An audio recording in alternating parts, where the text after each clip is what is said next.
اچھی بات ہے، حریت قائدین کے ساتھ اب جو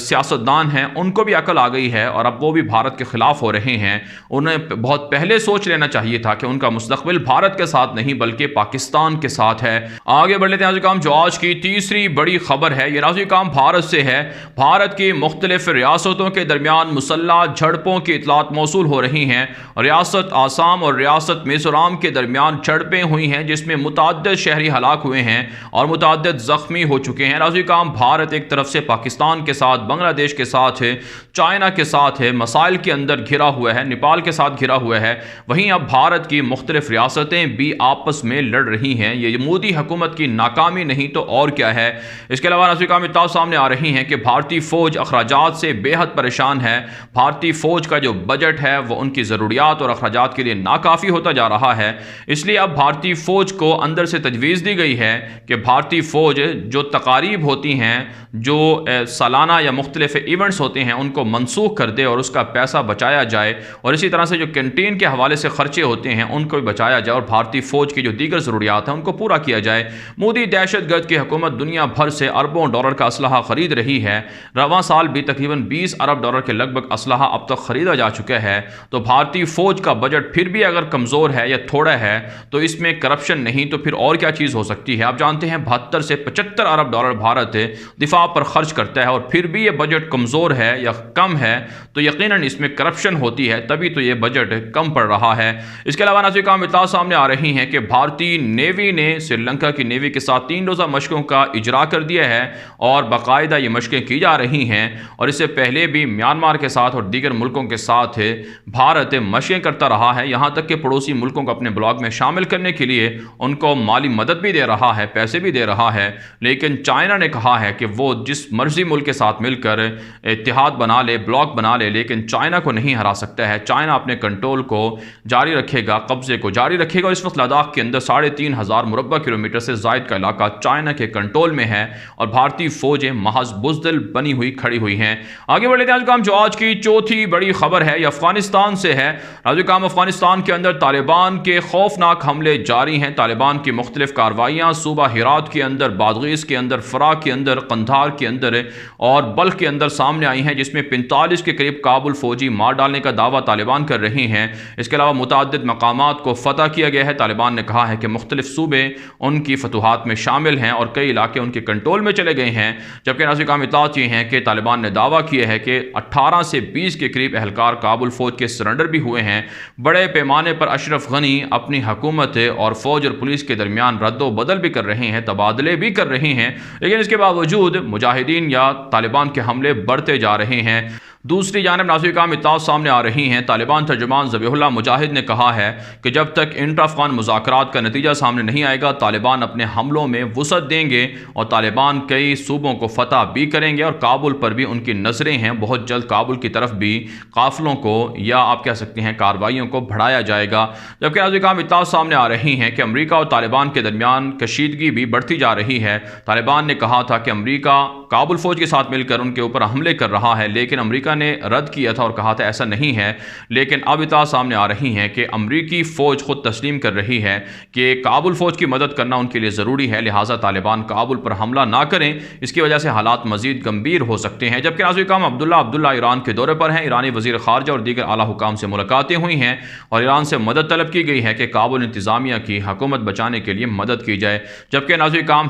گلبدین حکمت یار جو سابق وزیر اعظم بھی افغانستان کے رہ چکے ہیں، ایک بڑا نام ہے ان کا، حزب اسلامی کے ذمہ دار ہیں، وہ پاکستان کے دورے پر پہنچ چکے ہیں اور ان کے اعلیٰ حکام سے ملاقاتیں شیڈول ہیں، 3 روزہ دورہ ہے اور پاکستان گلبدین حکمت یار کے ذریعے سے اور دیگر جو وہاں کے دھڑے ہیں سیاسی ان کے ساتھ مل کر افغانستان میں قیام امن کے لیے کوششیں کر رہا ہے۔ آگے بڑھے ناظرین جو آج کی 5ویں بڑی خبر ہے یہ آذربائیجان آرمینیا کے درمیان جنگ کے حوالے سے ناظرین تازہ اطلاعات سامنے آ رہی ہیں کہ آج بھی آذربائیجان کی جانب سے آرمینیا کے 2 بڑے جنگی جہاز مار گرائے گئے ہیں اور آذربائیجان کی فوجیں متعدد علاقوں علاقوں پر قبضہ بھی کر چکی ہیں اور آرمینیا کے عیسائیوں سے 30 سال پرانے علاقے بھی آزاد کروا لیے گئے ہیں، جبکہ ترکی کا پارلیمانی وفد ترک سپیکر کی سربراہی میں آج آذربائیجان پہنچا ہے، جہاں ان کے آذربائیجان کے صدر سے اور دیگر عہدیداروں سے ملاقاتیں ہوئی ہیں۔ ترکی کی جانب سے کہا گیا ہے کہ ہر مشکل وقت میں ترکی آذربائیجان کے ساتھ کھڑا رہے گا۔ ترکی کی فوجیں، ترکی کی پارلیمنٹ، ترکی کے سیاستدان اور ترک صدر آذربائیجان کی مکمل حمایت اور سپورٹ کر رہے ہیں،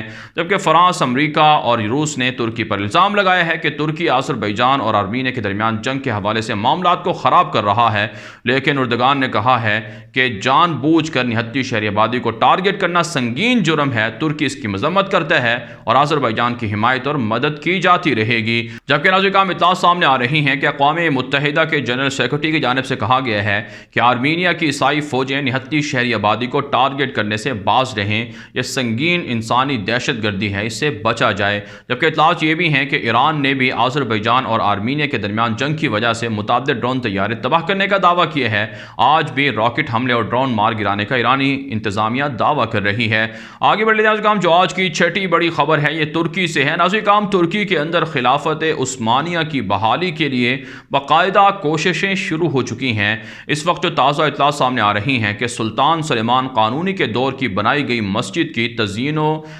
تزئین کی گئی ہے اور تزئین و آرائش کی گئی ہے، اور ساتھ ساتھ مسلمانوں نے جو سلطان سلیمان قانونی کے زمانے میں بنائی گئی مسجد تھی اس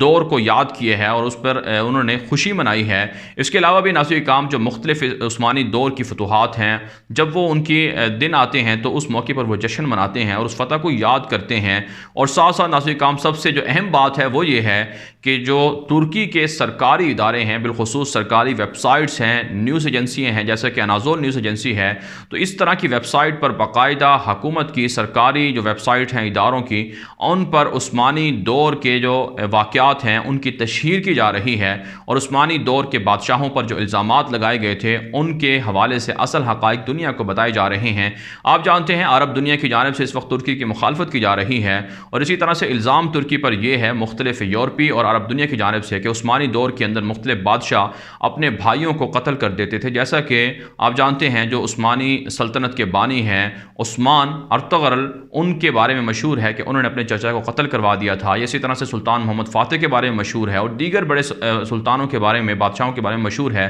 تو اس پر ترکی کی جو اناضول ایجنسی ہے اس میں باقاعدہ مضامین چھپ رہے ہیں کہ من گھڑت دعوے ہیں عثمانی دور کے اندر اگر کسی بادشاہ نے اپنے کسی رشتہ دار کو قتل بھی کروایا ہے تو اس کے جرم کی وجہ سے قتل کروایا ہے، اور کوئی اس نے خیانت کی ہے، بدعہدی کی ہے یا دشمنوں کے ساتھ مل کر سازشیں کی ہیں، تو ایسے لوگوں کو قتل کروایا جاتا رہا ہے، اور وہ بھی علماء کرام کے فتویٰ لے کر باقاعدہ عدالتی پروسیس سے انہیں گزار کر مکمل انہیں عدالتی جو پروسیس ہوتا ہے اس کی انہیں ان تک رسائی حاصل ہوتی تھی۔ یہ من گھڑت دعوے ہیں کہ عثمانی دور کے اندر بادشاہ ظلم کرتے تھے، بلکہ ان کا تعلق علماء کرام سے اور اللہ تعالیٰ سے بہت قریب تھا۔ بہرحال ناظرین کرام، اس وقت طیب اردگان مختلف اسلامی دنیا کے اندر بڑے بڑے پروجیکٹ کو شروع کیے ہوئے ہیں۔ تعلیمی میدان میں قطر کے ساتھ نئے ایگریمنٹ ہوئے ہیں، نئے معاہدے ہوئے ہیں۔ سوڈان کے اندر 100 سے زائد گھر بنا کر دیے گئے ہیں غریبوں کو، اسی طرح سے شام کے اندر لیبیا کے اندر بھی غرباء کی اور اسی طرح سے جو محتاج لوگ ہیں ان کی مدد کی جا رہی ہے، اور ترکی دنیا بھر کے اندر اسلامی جو خلافت عثمانیہ تھی اس کی سرحدوں کو وسعت دینے میں مصروف ہے۔ یہی وجہ ہے یورپ، امریکہ اور عرب دنیا خوف زدہ ہے کہ طیب اردگان آخر کیوں عثمانی خلافت کو بحال کر رہے ہیں۔ آگے بڑھ لیتے ہیں جو آج کی 7ویں بڑی خبر ہے، یہ فلسطین سے، اسرائیل سے، متحدہ عرب امارات سے ہے۔ تازہ اطلاعات سامنے آ رہی ہیں کہ فلسطین کا دورہ کیا ہے مسجد اقصیٰ کا متحدہ عرب امارات کے ایک وفد نے، باقاعدہ ان کے ساتھ اسرائیلی فوج بھی تھی جو ان کی حفاظت کر رہی تھی، لیکن جیسے ہی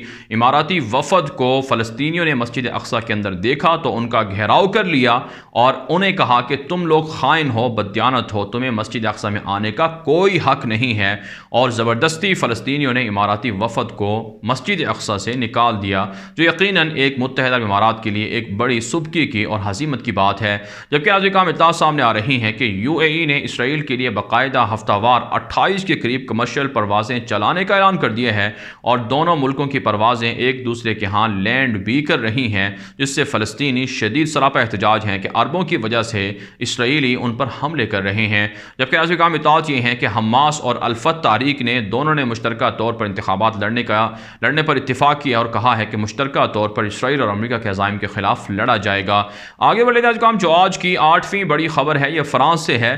کام فرانس کے صلیبی وزیر خزانہ نے ایک بیان دیا ہے اور کہا ہے کہ مسلمانوں کی جو تنظیمیں ہیں فرانس کے اندر ان کے مالیاتی سسٹم کی جانچ پڑتال کی جائے گی کہ انہیں چندہ کہاں سے ملتا ہے، فنڈنگ کہاں سے ملتی ہے، اور ان پر مالیاتی حوالے سے پابندیاں لگائی جائیں گی تاکہ وہ فرانس کے اندر جو مذہبی کام ہیں وہ نہ کر سکیں۔ انہی کی وجہ سے فرانس کے اندر جو مسلمان ہیں وہ گستاخوں پر حملہ کر رہے ہیں، جبکہ ناظرین کام آپ جانتے ہیں کہ ایک عیسائی گستاخ استاد نے رسول اکرم صلی اللہ علیہ وسلم کی شان میں گستاخی کی تھی، اسے ایک مسلمان طالب علم نے قتل کر دیا تھا، جس کے بعد فرانس کی حکومت مسلمانوں کے خلاف ایکشن لے رہی ہے، مسلمانوں کو گرفتار کیا جا رہا ہے، ملک بدر کیا جا رہا ہے، نئے نئے قوانین لائے جا رہے ہیں، یہاں تک کہ مدارس کے اندر مسلمان جو طلباء ہیں، مسلمان جو بچے ہیں، ان کے لیے بھی مشکلات پیدا کی جا رہی ہیں، اور فرانس کی صلیبی حکومت مسلمانوں کو فرانس سے نکالنے کے لیے متنازع قوانین کا سہارا لے رہی ہے، یہاں تک کہ عیسائی دہشت گردوں کو احتجاج اور مظاہرے کے لیے فرانس کی حکومت کی جانب سے سپورٹ بھی کیا جا رہا ہے۔ ایسے میں ناظرین کام مسلمانوں کی ضرورت ہے کہ اس وقت فرانس کے مسلمانوں کا ساتھ دیا جائے، ان کے ساتھ کھڑا ہوا جائے، جو کچھ ان پر ظلم و تشدد کیا جا رہا ہے فرانس کی صلیبی حکومت کی جانب سے، حکومت سے احتجاج کیا جائے، اور پاکستان اور ترکی دونوں مل کر فرانس کو باور کرائیں کہ رسول اکرم صلی اللہ علیہ وسلم کی شان میں یا دیگر مقدس شخصیات کی شان میں اگر گستاخی ہوگی تو اس کا انجام یہی ہوگا، لہٰذا گستاخانہ واقعات کو رکوایا جائے اور مسلمانوں پر حملے اور تشدد کو رکوایا جائے، ورنہ ناظرین کام یورپ سے اسلام کو مٹانے کے لیے جو عیسائیوں کی سازشیں ہیں ان کو اور زیادہ شہ ملے گی اور وہ مسلمانوں پر زیادہ حملے کریں گے۔ آگے بڑھے ناظرین کام جو آج کی 9ویں بڑی خبر ہے یہ سعودی عرب سے ایران سے ہے۔ تازہ اطلاع سامنے آ رہی ہیں کہ سعودی عرب کی جو پیٹرول کی پائپ لائنیں ہیں ان پر داعش نے مبینہ طور پر حملہ کرنے کی دھمکیاں دی ہیں اور کہا ہے کہ ان پائپ لائنوں کو اڑا دیا جائے گا، جس کے بعد سعودی عرب کے اندر حالات اس وقت انٹیلیجنس معلومات جو یہ ہیں جو سامنے آ رہی ہیں رپورٹیں کہ اب وہاں پر سیکیورٹی کو ہائی الرٹ کر دیا گیا ہے، جبکہ ناظرین کام اطلاعات یہ ہیں کہ جو اقوام متحدہ کی جانب سے ایران پر اسلحے کی پابندیاں تھیں 10 سال کے بعد جیسے ہی وہ ختم ہوئی ہیں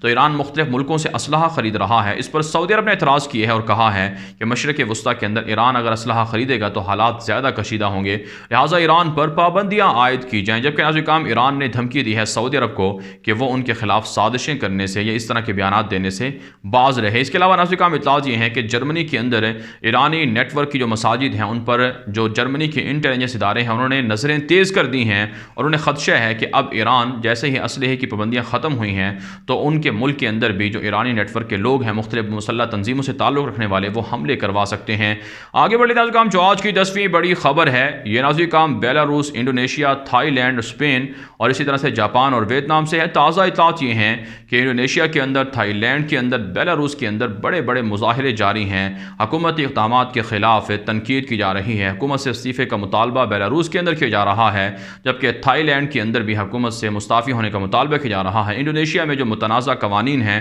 ان پر عوام سراپا احتجاج ہیں، جبکہ اسپین کے سابق بادشاہ وہاں کرپشن کر کے فرار ہو چکے تھے، اس وقت وہ UAE کے اندر مقیم ہیں تو ان کی واپسی کے لیے ان کو سزائیں دینے کا بھی مطالبہ اسپین کے اندر ہسپانوی قوم کر رہی ہے۔ جبکہ ناظرین کام جاپان اور ویتنام میں نئے ایگریمنٹ ہوئے ہیں ٹیکنالوجی کے میدان میں اور کہا گیا ہے کہ دونوں ملک مشترکہ طور پر تعلقات کو مستحکم کریں گے اور جو جنوبی ایشیا ہے یہاں پر وہ اپنے آپ کو مضبوط ترین ممالک میں شامل کریں گے۔ بہرحال ناظرین کام دنیا بھر سے تھی آج کی 10 بڑی خبریں، ان خبروں کے حوالے سے آپ کی کیا رائے ہے؟ اپنی رائے کامنٹ کے ذریعے سے ضرور ہم تک پہنچائیں۔ مزید خبروں کے لیے آپ ہمارے ٹویٹر اکاؤنٹ دنیا میرے آگے اور غلام نبی مدنی فالو کر سکتے ہیں۔ آج کے لیے اتنا ہی، اجازت دیجیے، اللہ حافظ۔